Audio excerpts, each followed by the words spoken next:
So, managing in the Maltese leagues has been absolute chaos. And quite frankly, I'm loving every minute of it. So I imagine a lot of you are wondering why you haven't heard much from this save since we started it a couple of weeks ago. And I'm here to explain why, as well as to recap the first two, yeah, you heard that right, I'll explain later, seasons of the save with Sirens over in Malta. And once you're done watching, join us over on stream, as this is an absolutely crucial transfer window for us going into season 3. And the VODs, of course, for all the Siren streams can be found over on the second channel, which is linked in the description. They go out the day after each stream. So, why am I recapping 2 seasons of the save into one video instead of the normal approach of 1 per season? So let me explain. I'm going to link in the description to a slightly longer explanation of this that I actually gave on stream at the time. So I'll link that there to a Twitch video of all things, should you want a little bit more of the nitty gritty. But I'll try to just give you the TLDR, I guess, here. So essentially, towards the end of the first season of the save, there was an FM patch that came out. Really small, nothing major, just some QOL stuff, or so we thought. But basically, the system we were using to hand out television revenue in the version of the database that we were using was based on a system that had been broken in the game for many years, and this QOL patch just so happened to fix it, which of course then broke it. And the upshot of this is it was now assigning television money for every single match as if it was on television, even when it wasn't. This was then leading to teams getting up to 3 times as much of an already perhaps too high amount of television revenue and just flooding the league with money, basically. And essentially, it was just going to make things, especially in the early stages of the save, just a bit silly and way too not fun for me personally. And that, of course, left us in a pretty horrible situation. The only sort of lucky thing about it is that it did occur during the first season of the save, which allowed us a much larger range of solutions than if this has happened literally 2 streams further into the future. Because had that happened, we may well have been completely screwed. But this was the solution that we came up with. We finished off the final few games of the season and then locked that in, as the money had not yet had a chance to actually infiltrate into our budgets just yet, which was a nice bonus. So we then decided to do a sort of semi-restart, and I'll quickly explain what that meant. So firstly, Hadrian was able to quickly fix the issues and port stuff to the sort of updated and now fixed version that they'd implemented in the game. We were also able to drastically reduce money across the board using some new fixes that we had discovered over this period, just to make it a lot harder overall. To give you an idea, it's up to 70% reductions from the numbers prior to the QOL fix as well. So this updated version would be much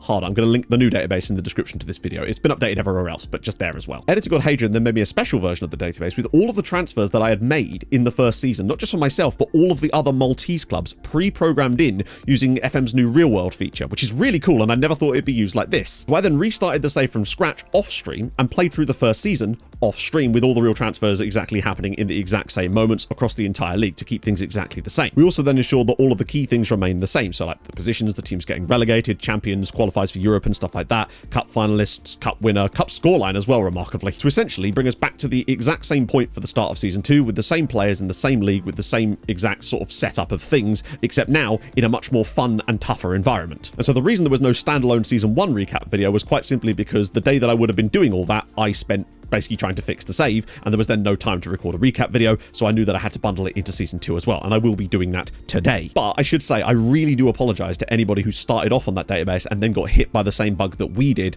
Now, obviously, for your saves, you are just going to have more money. If you don't want to restart, it will make it a little bit easier, in fact, quite a lot easier at the start of the save. Less so as you move into the save because the money becomes less important, but that's just one of those things that just happens, unfortunately, so I do genuinely apologize for that. So now that that's out of the way, let's actually talk about the save so far and season 1. The plan was going to be simple. Strengthen the squad with what little money we had, and that was £80 a week in wage budget, to just try and stay up, rely on free loans, and mostly that's all for the entire season. We're actually going to start with transfers in for the first season. Normally we do outs first, but there wasn't that many since it's the first year. We'll swing back round to the few players that did leave, but let's just go and see how we strengthened the squad at the start and throughout that first season. Wait, there's a guy called Chocolate. Chat, there's a player called Chocolate in the database. The first port of call was to try to strengthen the defence, and we tried to do so with Matteo Cassini, a loan from Goodyear United. He wasn't fantastic, but we were really lacking of any players that could play in that position at all. I think we had one centre-back at the club, basically, and that was Tiago, who was also on loan from someone else. But due to weirdness in Malta, his loan actually finished in May, which is why he's now back at his parent club. Since we basically had no money, we had to wait until much later in the window to bring in any more players, but we did spend that money fairly wisely, if you ask me, on Samuel Malish, a 21-year-old South Sudanese central defender because we just didn't feel like Cassini and Thiago was going to be the centre-back pairing that we really wanted the whole year, and Malish would be a massive step up. Great jumping reach, 6'3", solid tackling, marking's not great, but heading and positioning, very good as well. We just felt that he had the basic temp poles that we needed for this season, and 3 goals in 24 appearances from centre-back as well. Really, really solid from him. It was at that point we were genuinely getting desperate. It was coming to the last day of the transfer window. We'd made 2 signings, and our squad was bare thin, basically. So we did what anyone else would do in this situation. We asked our Doff if he knew of any loans that we could maybe get, and he recommended us a player at Ferencváros, a nation and club that we know very, very well indeed from our last save. And this was the player in question, 19-year-old Szilard Lesdal from Ferencváros, of course, who we took on loan for the season. You'll see that he only played 2 matches for us, but that is not really why I'm showing you him. But it gave us the idea to maybe just take a random, completely blind punt on several other players at Ferencváros to see if they would be willing to join us on loan without paying their wages for the season, just to give us a bit of squad depth. And this is where it worked out well. Well, the first of them was Balas Ordog, but he didn't work out so well. But then we struck gold with Shongol Kokovai, who, wow, just a fantastic central midfielder. And you look at him going, hang on, why did he only play 5 games? Well, funny story. Bro damaged his cruciate ligaments literally 6 weeks after he signed for the club, and then missed the last 6 months of the season. So he basically barely got a chance to see what he would actually be like. But the biggest benefit we got out of all of this was Milan Selye, also from Ferencváros, also for free, and he, well, basically stepped into the fold while Kokovai was injured. 7 goals and 5 assists this season from central midfield, mostly playing as a deep line playmaker as well, is fantastic. And I'm fairly certain that all 7 of those goals were absolute screamers from outside the box. Bro only has 10 long shots, but in the Maltese League, that can just let you clean up, apparently. What a season from the young man. And more importantly, Bro was out of contract this summer, which gave us some ideas, but we'll talk about that going into season 2. But that was the end of our business for the summer entirely because we just had no money. As the year wore on a little bit, we were able to actually free up a little tiny bit more cash just with releasing some players, enough to sign this chap. This is Cyber Darbo, and from the outset of things, we thought that he would be the perfect long-term solution to be our striker going forward. Hasn't really worked out that way, honestly. Just looking, you can see 6 goals in 16 appearances.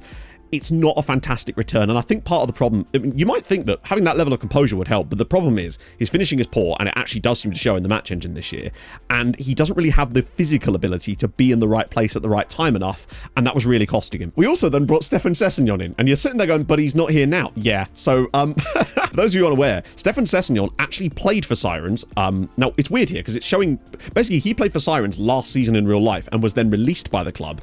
He was on stupid money, apparently. We then brought him back for like £350 a week, but then realized that actually he wasn't very good at all and it was mostly for the memes. But we were then able to sell him to a side called Ayima for £850. So getting rid of him in January actually freed up the money for an important transfer, which we'll circle back to. We'd also asked our Doff for some more recommendations for loans in January that we could maybe get pre-arranged so they could join us and maybe help the squad. The first of those was Lucas Cicluna, a Maltese player from Wolves, just because we thought, oh, he's Maltese, he's bound to be good. And, well, he probably will be in the future, but only 2 substitute appearances for him wasn't really ideal. The other of which, though, was Jakub Kula on loan from Victoria Pilsen in the Czech Republic. Now, he, on the base of his attributes, doesn't actually look that good, but 3 goals and 2 assists over the period that when he joined us in January. But not only that, he just had a real knack for winning penalties, and I have no idea why. We suspect the first touch might have helped him on that, but regardless, he became a bit of a crowd favourite over the second half of the season. Later in the window, we then decided to bring in Aliou Traoré, as again, moving some more money around, we're able to actually free up a bit more cash, and, well, £400 a week to be our starting goalkeeper. We loved Andrea Cassar, who'd been playing in goal. He has a fantastic story, so if you are interested in stories of match fixing, not from him,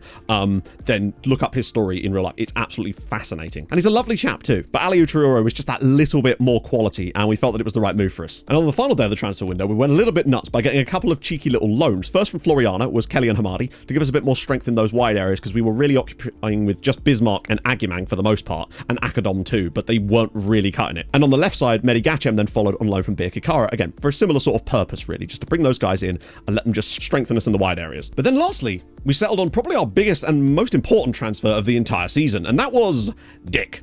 This guy, mate, let me tell you, we pushed the boat out to get him, and it's not just because of the name, but it is a lot of that too. Point being, he's just a very, very well-rounded left back, and that was an area that with only Cisse really operating there, we needed more strength. And he came in 4 assists in 9 games too.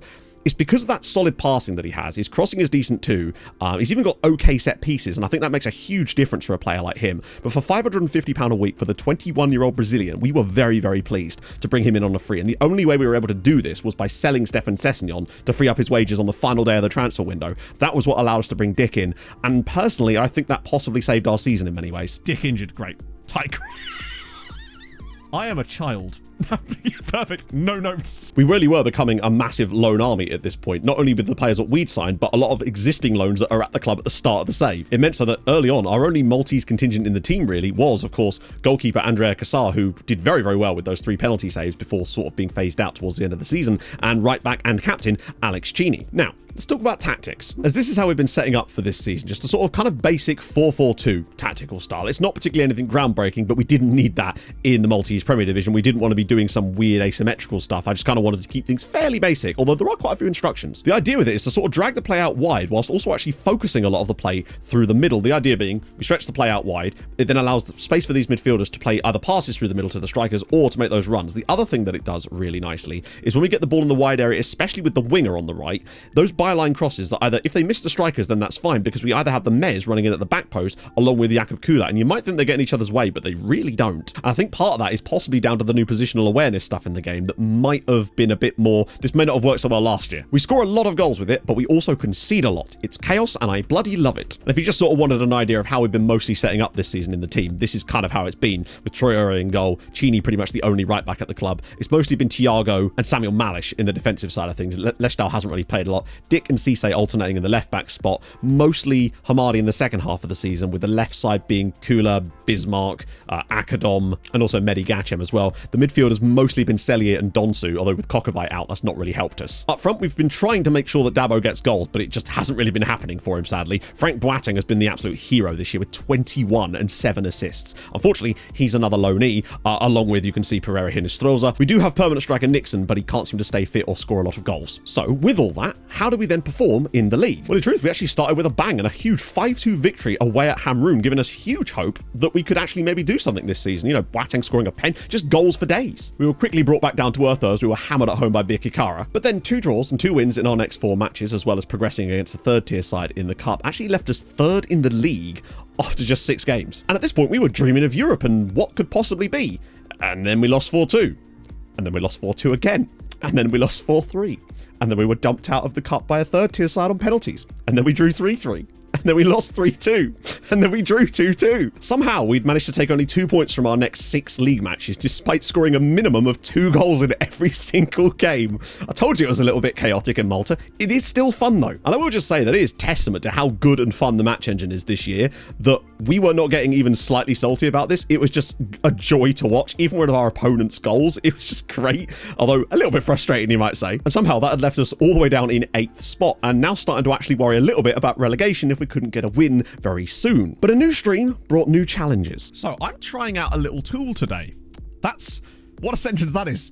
Just walk into the bedroom. I'm trying out a little tool today. We finally managed to break the slump with a 95th minute winner from Frank Boateng against Mostar, only to then go and lose our next game anyway. But the loan signing that I talked about earlier of Jakub Kula truly proved to be a saviour for us, as we broke the slump properly this time with a 3-0 victory against Hamroon, with him scoring and winning a penalty which Frank converted, and what a result that was. And it then allowed us to embark on a 5-game winning streak, during which we scored 16 more times, and we're really starting to fly up the league, with relegation looking like a thing of the past. But such was the chasm that we'd created by being so unbearably mid for so long, that this still only moved us up to 6th. But we did still have the outside glimmer of hope of maybe getting into 4th spot should we really put our foot down for the rest of the season. However, that was put in the bin fairly quickly, as we lost at home to Floriana, then drew against Valletta, which just lost us valuable ground in those positions, although we didn't fall actually down the league at that point. However, we did then embark on yet another fabulous 5-match winning run, culminating with one of the greatest games I've ever seen on the final day of the season, as we fell 4-1 down against bottom club Mostar in a game that they had to win to stay up, and we needed to win to secure 4th place in European football. But 4 absolutely brilliant goals proved to be the key in an absolutely remarkable comeback, culminating with a 90th minute winner to go from 4-1 down in the 50th minute to 5-4 up by the 90th minute. What a game! In the end, it actually didn't matter, as our main rivals Hibernians lost to Hamroon on the final day to secure them the title, and the bottom actually wouldn't have mattered either, because a late goal from Marsa Schlock meant that Mostar would have been relegated no matter what happened. But you're sat there going, hang on a minute, thought fourth was Europe. Yeah, so did we. Except it wasn't, because Goodyear won the cup. 11th place side Goodyear United, who narrowly avoided relegation in the end, ended up winning the bloody cup, which means that we were dumped out of the European spot by virtue of that, and as a result would not be playing in Europe in the second season of the save. We were, as you would imagine, gutted. But we still had a very solid base to build on, although a lot of the players at the club that were on loan at the moment would very likely not be returning for the second season. None of the guys that were on loan from Medellin even had any idea that they wanted to come back, so that was just not a possibility, including people like 21 goal scorer this season, Frank Boateng. So we had a lot of work to do over the summer and a lot of work to replace these players. As for how the other Maltese sides got on in Europe, there's really nothing to show you in the first season of the save. I know that's going to be the main focus later, but there's just nothing to show. We're 44th in the coefficient rankings, and we're probably going to be there for a little while. Our youth intake was suitably gopping, an E-rated intake with our best player being 3 stars. I suspect we're going to see a lot of that, although wait till you see next year's. Except you won't. There's a reason. You'll see it in a minute. Frank led the way for us this season, and he was pretty much our only source of regular goals with 21. He even got 7 assists. He pretty much carried us to 4th spot this season, especially in the second half of the year. Celia's long-range bangers certainly helped. Darbo is still hitting his marks, but with 16 appearances, the problem was he was not getting into positions to score goals. When he got there, he scored. They were mostly tap-ins, but you can see that the XG that Frank was able to earn for himself is what really set him apart. So all in all, very, very solid first season, considering I was hoping we would just survive, but we hit on some good tactical stuff, I feel like, and got some good signings at the right times to really help us. Still gutted that we missed out in Europe, but it is what it is. Hopefully this year, the biggest plan for season 2 was try to get in the top 4 again, and hope that this time someone sensible wins the cup, and we will actually qualify for Europe this time. We went into the start of season 2 with a modest transfer budget of £20,000 and an additional, I think it was 1.5 grand a week on the wage budget, though we were able to bump that up to nearly 4k, just because loads of players left the club that we were paying their wages in this summer. So it gave us a bit of wiggle room to work with. But to give you an idea, I ran a test on the sort of broken database from here at the end of season 1, which is what I'm actually showing you here. And the transfer budget was £1 million with like 15 grand a week in wage budget. And that was just, yeah, that's the problem when that issue hit. So luckily we will not be having that issue anymore. Now we were still having to be very careful when it came to money due to the fact that our board, no doubt in a few seasons, which we know will happen, will plunge us into debt by building a new stadium. And that will probably cost somewhere in the region of £5 million. Money we very much do not have. So we need to start getting into Europe and maybe even going through a few rounds of Europe or sell someone or something just to try to pay for that, frankly. But it's not just us it's going to hit. It's going to hit most of the other clubs too, but good God. Our first port of call was to free up a little bit more wage budget once we got into the new season, and that meant the release of players like Akpan, Boaka Owusu, and sadly our captain and legend in many ways, Alex Cheney, who just was not going to cut it in the following season as he was just losing too much quality. But they all found their feet at other Maltese sides, which is nice. One of the other first things we did was extend the contracts of some key players to tie them down for a little bit longer. That included Dick, who got like quite a big wage bump actually to become the highest paid player at the club. We also did it for Andrea Cassar, our backup goalkeeper and just club legend, as well as Elijah Cisse, although I did nearly mess that up entirely. Extend Cisse, because he played really well in that season. So what I've done there is accidentally ask his agent to offer him out. Good. I did just ask his agent to sell him, yes, whilst saying, well, we don't want to do that. Every single player that was on loan last season as well went back to their parent clubs and refused to come back, with the exception of Kelly and Hamadi, who did come back for a second season on loan for Floriana. 4 goals and 4 assists this season. Maybe underperformed a little bit, but he was still a solid body to have in the club, mostly as a backup towards the end of the season. The same also applied to Mehdi Gacem. However, in the middle of the season, while he was playing very, very well and just so happened to have scored against his parent club, they recalled him the following week. Now, if that's not pettiness, I don't know what is. And then loaned him out to one of our rivals for position.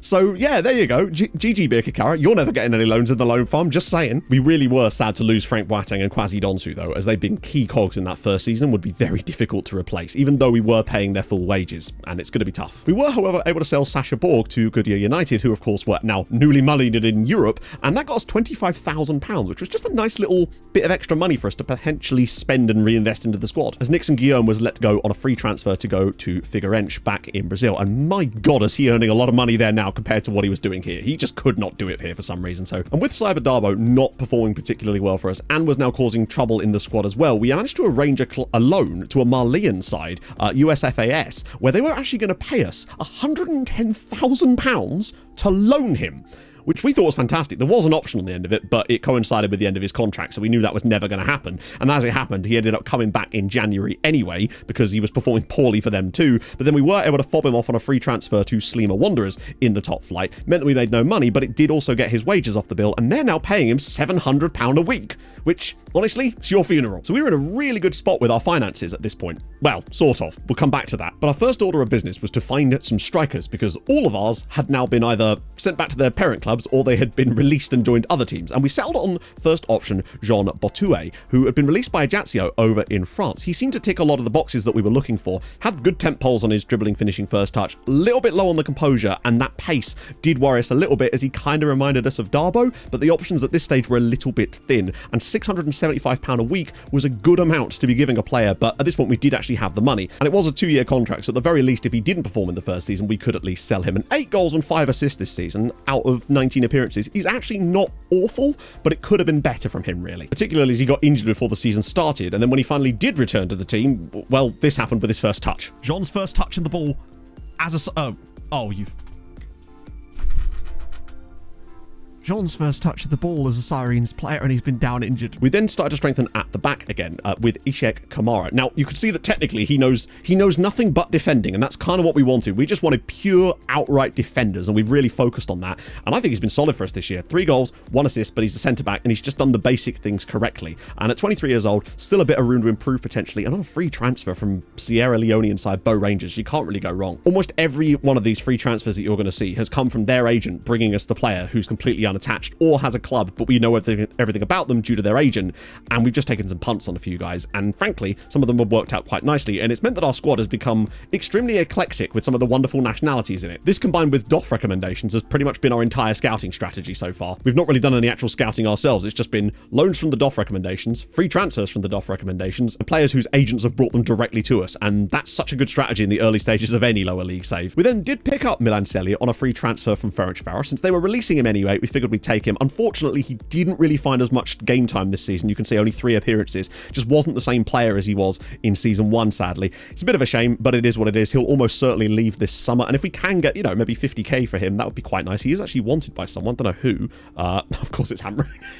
They've got quite a lot of money, would you believe, being league leaders and all that. We then decided to take 2 absolutely huge risks on loan players that our DOF had recommended, that we could basically see nothing about them other than the clubs they were from and like the occasional attribute, but we figured for basically no money it was worth the risk. And the first was genuinely risk-free. Sem Esselink on loan from Sparta Rotterdam. We weren't going to pay his wages, which meant it was essentially a free hit, and he has turned out to be superb this season on loan. 2 goals, 5 assists from central midfield. Possibly should have had slightly more, but I've still really enjoyed his work, and he can kind of just play a bit of everywhere, and I've been very, very impressed with the 19-year-old. He's probably part of the reason that Milan Celia just didn't get any football this year, because of the likes of Esselink. And the second was Sally Sen on loan from Bayern Munich. We did have to pay £170 of wages, but we were happy to do so. Our logic here was quite simply, he plays for Bayern Munich, surely he can't be that bad. And he hasn't been, frankly. Not as good as I maybe would have liked, and did certainly fall down the pecking order in the second half of the season. Just the 1 goal and 4 assists, but it gave us more bodies in the midfield that we weren't having to pay for. The last big sort of hole in the team that we desperately needed to fill was the right-back spot. With Alex Chini gone, we had no one really that could even play the role, and there was very thin pickings on players that could actually even come in to play the role, as no one seemed to be able to play right-back, and the window was getting on a little bit. As it was getting towards mid to late July, we just felt that we needed to get some bodies into that position, and that's where we settled on our dynamic duo. First was 33-year-old former Namibian international Larry Horabe, who, can tackle, can cross. He can't run.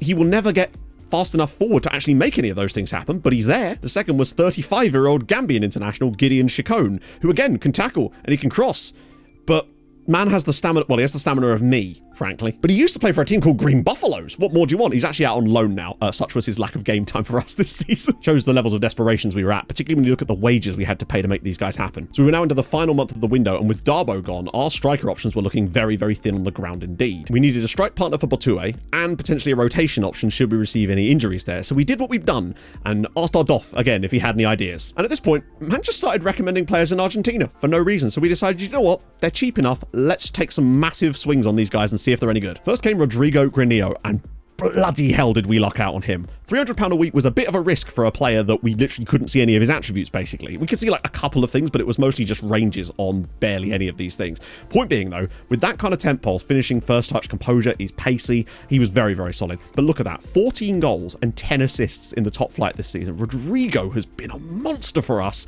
and we were so, so happy to bring him in. Now, we're never going to be able to bring him back, but it's just not going to happen because of the way that he's performed. I think it's very unlikely that we get him back, and we certainly can't afford to buy him. So it's probably going to be his only season at the club. But hey, if we can find one very talented Argentinian, surely we could do it again. But I say that because I know that's exactly what happened, because we asked for a second one to be a rotation option, and we found Lucas Marza, who somehow has performed even better. Now, on paper, he's probably worse as a player. You can see that composure really lets him down a little bit, although it hasn't this season, with 23 goals in the league for us. I mean, these two have basically killed it. And this might be part of the reason why Jean struggled a little bit. When he fell out of the team because of his injury, these two just started clattering goals in for fun, and it was difficult to bring him back, truly. But again, fantastic seasons from both of them. Now, he is out of contract at the end of the year, but they do have an extension. There might be some way we could potentially sign him permanently, but we've had a little look, and he has no interest in signing for us. And I don't really blame him, frankly. I think he's way better than we are. Hopefully, we can just find some replacements in this summer with the little bit more money that we do have. And given that we'd already hit the jackpot twice, we figured, well, we need another centre-back. Let's just see if he's got any more of these random suggestions. And would you believe he had another Argentine that we could have a look at. And this is he, Julian Bualo, who, frankly, in some ways might even be better than they are in terms of for his role. 16 tackling, 12 heading, 12 marking. He's even fairly quick for a centre-back at this level. 2 goals for us this season in the league, but he's just been a defensive stalwart. Now, you'll notice he is injured right now as well, and that is unfortunately that he broke his leg last month, and obviously that kept him out for the rest of the season. Bad times for him there, but again, it's another player that's never going to sign for us permanently. But if we can just find a couple of these guys each season, it will just sort of pad us out. What a player, though. And in amongst all that, we were actually able to find the right-back we'd been looking for the entire time, as his agent brought us to him. And this is Karsene Samasi, a 21-year-old Ivorian right-back, who of course we plunged on signing, because he is actually the player we wanted. He can tackle, he can cross, he's actually got a bit of pace, solid mental attributes, he's 6'3", still only 21 years old as well. He was well worth the £500 a week. It's just a case of trying to get rid of, well, Larion, their half Namibian, half Zambian, all hip replacements. And his arrival allowed us to use them much more sparingly, and he has been a phenomenal player for us this year. 2 goals as well from right back and 3 assists. Maybe could have clipped him with a little bit more, but he's still young and he's developing fairly nicely. But with the window now drawing to a close, we figured that we were pretty happy, but just could maybe do with a couple more depth options. So we did what we do best and just asked our doff. This led us to £30 a week loan deal for Nino Molinar, on loan from Almere City, who again, 4 goals, 5 assists this season. Really solid in the midfield. And freebie goalkeeper Yuri Jesse Hirkens, who has now gone back from his loan to Sparta Prague, as he wasn't actually playing that much. We got ourselves in a situation where both goalkeepers wanted to play more, but we were playing them both a lot, so neither of them were actually getting enough game time to count as playing more. It was a bit of a mess. Midway into the season as well, with the removal of the loan of Mehdi Gachem due to Birkikara's bitterness, we did have to bring in a sort of emergency option in Almir Azaray, the Kosovan left-sided player he's done okay. A couple of goals, an assist in there as well. He was mostly just as a stopgap for £250 a week. He would do until we could find a longer-term solution, and that solution actually came fairly quickly, with 22-year-old Ivorian Samba Kone, who could play on that left-hand side for us. He has a bit of pace, he can cross the ball, his passing's okay, which wasn't fantastic for us, but again, solid player, young, he's got a 3-year deal as well, 2.5-year deal, which is not too bad at all, although he is quite injury prone, so that could be a problem. But 3 goals so far, not bad. And thankfully now entering January, with some of the money from the Darbo loan actually now officially ours, because the game added it to our transfer budget the moment that we got the loan, but none of that money actually went into our bank account because they are paying it by a monthly amount. So we had like a transfer budget of like 80 grand whilst being 40 grand in debt at that point. It wasn't ideal, so we really couldn't touch it. But finally by January, the money had started to come in for us and we had a little bit more money to play with and could finally touch the principal. Although, I must admit, we would have had a lot more money had I not been instinctively clicking send player on intensive language course before realizing that that costs up to £26,000 a pop. Is the most expensive Duolingo subscription of all time. He's a solid... No! Everybody get your Duolingo out. That cost us £27,000. But even with me funneling all that money to the evil green owl, we still had a decent amount of money to play with and turned our attention towards next season and trying to find some players who we could get pre-contract agreements on, maybe try and buy them really cheap up front once we'd agreed the deal, or if not, just leave and wait till the summer and get them for free. The first of whom was Issa Keita, who truly has been a revelation here.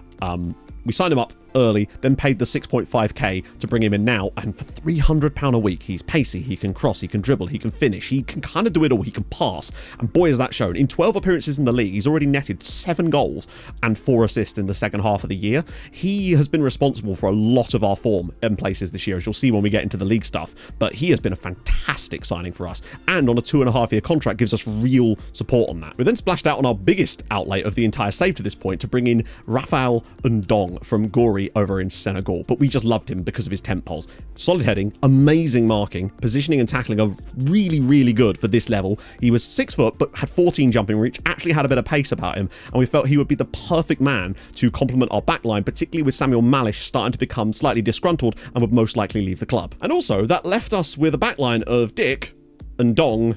We were basically a bungalow short of a full meme. We also picked up Argentinian midfielder Samuel Rios on a free transfer from Banfield. Not really going to play for us much at the moment. He's more of a rotation option, but we could maybe get some sell-on value. Most likely not. Most of these players will just leave for free in a year, but he's worth it for the depth. And he has good consistency. And the last signing of the season actually came quite late on, and this is Joseph Mbong. Now, he was signed because, firstly, he's a solid player, but also his Maltese nationality and 50 caps for the Malta national team certainly was another draw for us, potentially with the idea that should we get into Europe, we would need more players who have Maltese nationality so that we could have trained in Malta for our European squad. And I wanted to bring in some more Maltese players, although it is very difficult due to the sheer lack of quality, unfortunately. So all in all, squad was in great shape for the season, but the other teams have been strengthening all around us. I can't believe I didn't see that.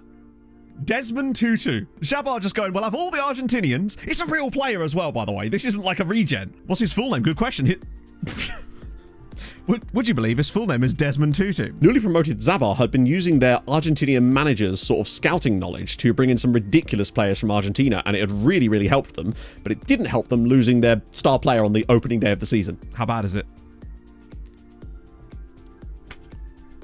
Bros broke his leg in the first match day of the season. They're stuck playing 2,300 a week for Robert Harries for the rest of the year. Tactically, we made no changes into this year because it got us 4th last year, and we felt that with the right players and improvements, it could hopefully carry us to 4th at least. So what did that actually do for us in the league? We flew out the traps with a huge 4-1 victory away at Marseschlock before getting a hard-fought draw with 2 goals from Lucas Marza at home against title favourites Hamrun. However, we were then brought back down to earth in one of the most wild games I've had so far this year. We went to newly promoted Marsa and lost 5-3, but that isn't really the story. The story is the fact that they scored their first 5 shots of the game with an XG of 0.96 for 5 goals. They did get a couple of shots after that as well, but it's also the fact that we only managed to score 3 with a 5.02. We battered them for the entire game and just could not stop conceding. It was hilarious. It got so bad that my internet died in the middle of the game and chat thought I'd just rage quit the stream. Sometimes I wish I had, but they didn't stop the match engine from putting on an absolute show. Gat him. Round the side for Grinio. He's through. Can he? Oh, he's gone too wide.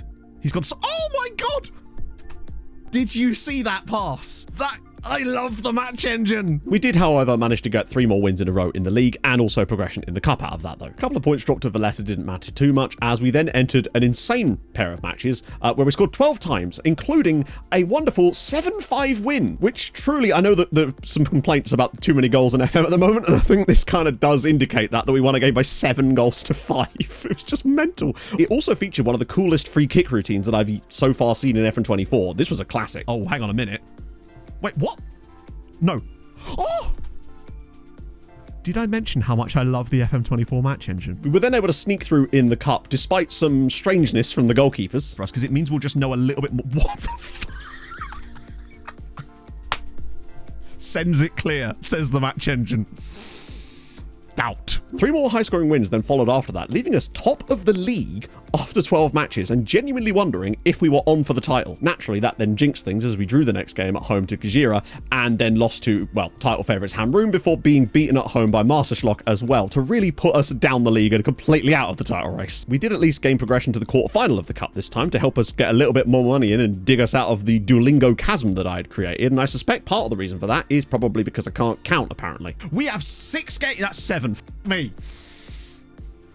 Today we learned Matt can't count. A solid 3-0 win against newly promoted Marsa gave us a bit of hope and revenge before the wheels came off again. Firstly with a boring 0-0 draw against Slima, then followed by a 2-2 draw.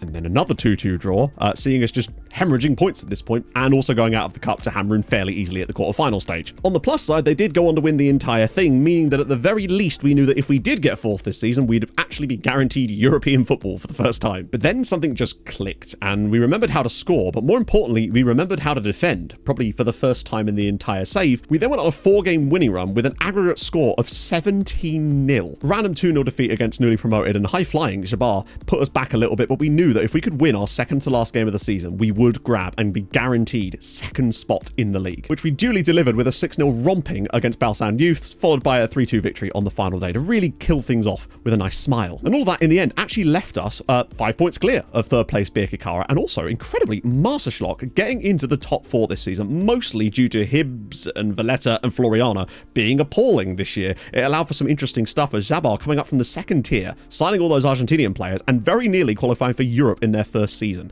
They are, however, in £500,000 worth of debt from doing it, so expect to see things from them later. But we were still 8 points off the top despite that magnificent goal difference that we'd earned ourselves, and that really is going to be a very tough gap to close because Hamrun are very good. But with our current coefficient position of 44th, the round that you go into through coming second or fourth, they're all the Conference League, and they're all the first round anyway, so it doesn't actually make that much difference. What does make a difference, though, is the prize money from the league, because we got nearly double what Marseschlock got for coming fourth for coming second, and that's really, really important for us to build that squad. Obviously, Hamrun would have got way more than us as well, but it really does pay out those top places, and we needed that second spot to make that happen this year. I mean, down at the bottom, you can see it was a very straightforward relegation season for Santa Lucia. They decided to not invest in their squad over the summer. They spent by far the lowest amount in the league. I mean, admittedly, we were one of the lowest spenders as well, but them and Goodyear United were 2 of the lowest spending teams, and they got exactly what would have happened with that, getting absolutely trounced week in, week out. If you look at wage spending for the league, we have the 3rd lowest wage budget in the division, so it's not like we're just buying everybody by any means,